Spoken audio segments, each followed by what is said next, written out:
Alrighty, it's been a while since we've been down to the river. It's been cold.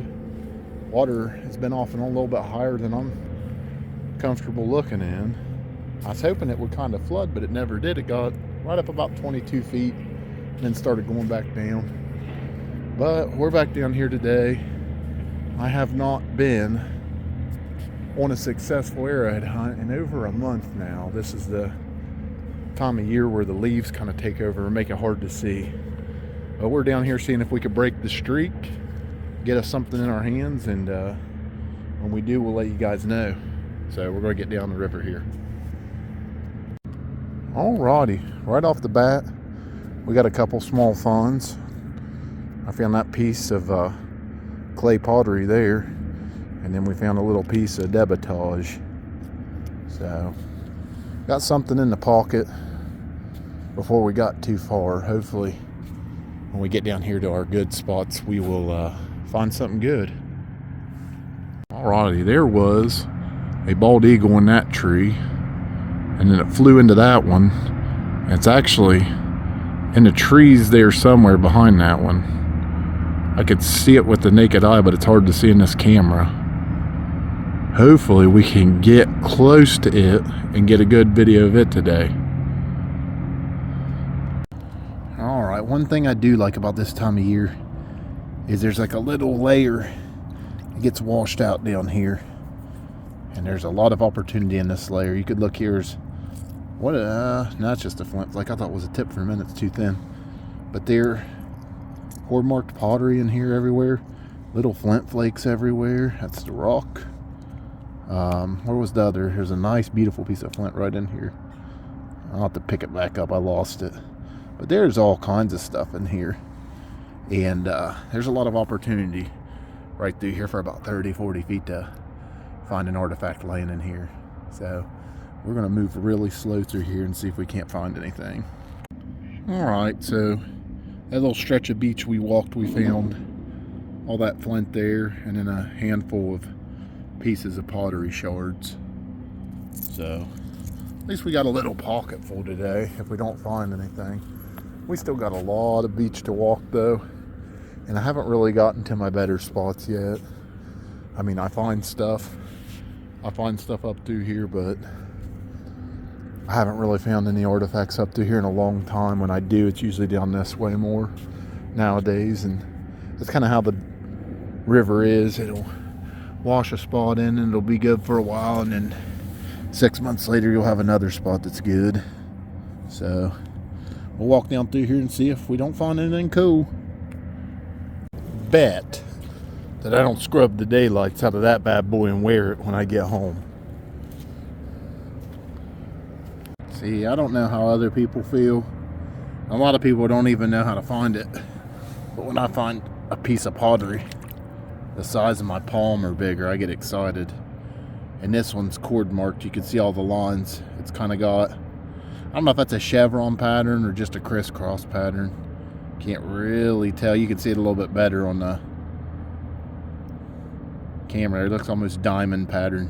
But that's a big piece of pottery there for what you'd find down here. So that's a nice little find. Hopefully that's not what capstones today. Hopefully we find something a little bit better, but if not, that's a good find there. I don't know if it's still there. There was a fox on that log.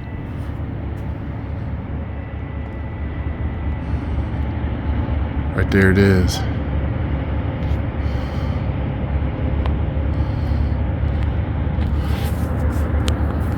I just watched a fox crawl out from under that log and go up onto the flat up there.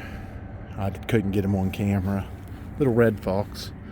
But this right here, this is going to be an opportunity in the future. This is a dugout spot, and looks like something was chomping at those roots.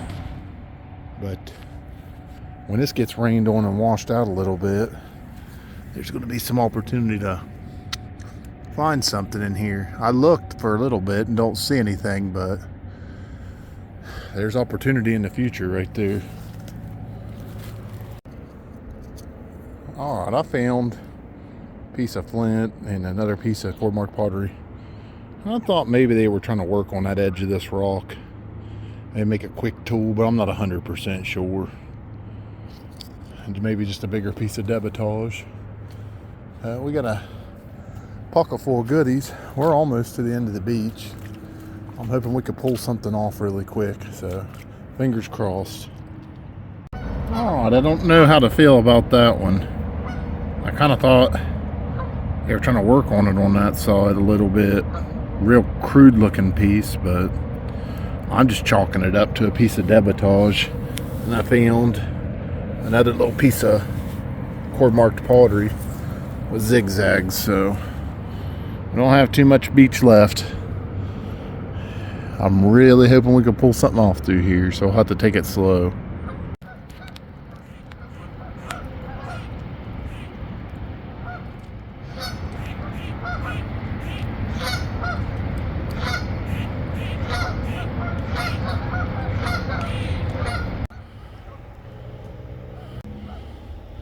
He's headed to his nest now.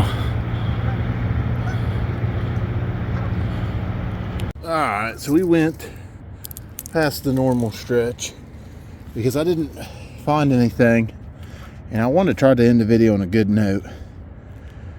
And I don't know if I did here or not. If not, we're going to keep moving. But oh mercy, I don't know what this is yet. It looks really nice. It is just another piece of debitage. That's a shame. I thought that was a goodie sitting there. I want to try to cover a little bit more beach than normal because I really want to find you guys something. I'm getting tired of this goose egg. So we're going to keep moving. Alright folks, I didn't get maybe 30 more yards, and I think I got something. Let's hope. It's definitely a piece like a large scraper. It's worked really well. Oh, no, it's a pentagonal kind of looking point. It's busted off down at the bottom. All right, that's awesome. I'm so glad that the streak is broke. And that's such a cool piece right there. I love that real creamy caramel colored flint there. That is just awesome. I think I'm going to call it a day. If we find anything on the way out, I'll show that to you. But if not, we'll catch you once we get home and we'll show you everything we found. That's pretty neat. Adam and Beth. I've never seen that, and I've been through here a dozen times.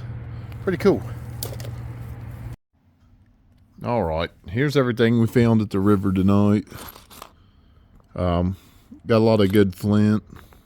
There were a couple pieces I thought were worked, but looking at everything now it's cleaned off, I don't think anything was. I had a piece I thought, when I was at the river, I thought was a thumb scraper, and I don't see it now. I think it might have been this one. I couldn't see real well because it was dirty. I thought it was worked all the way around that edge, but it's not. Just different pieces of cord mark pottery. That's a nice big one there with little crisscross pattern on it. And I still think, well, it's wet, so now it's harder to tell. I still think they were trying to work that edge on that and use it as something.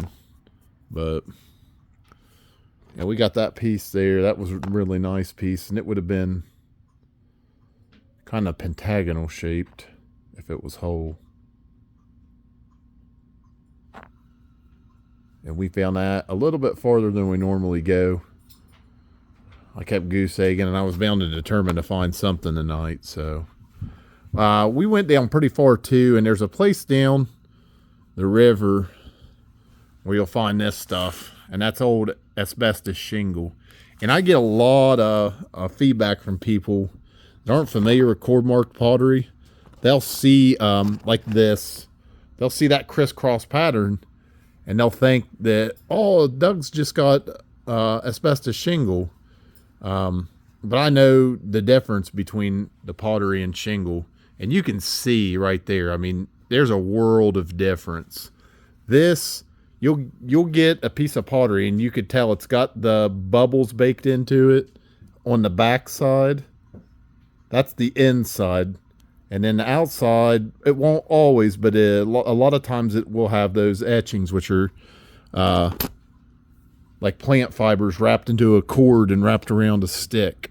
Now this one here doesn't have, well, it might have a design. I can't tell. It looks like there might be a little bit of a design and it's wore out.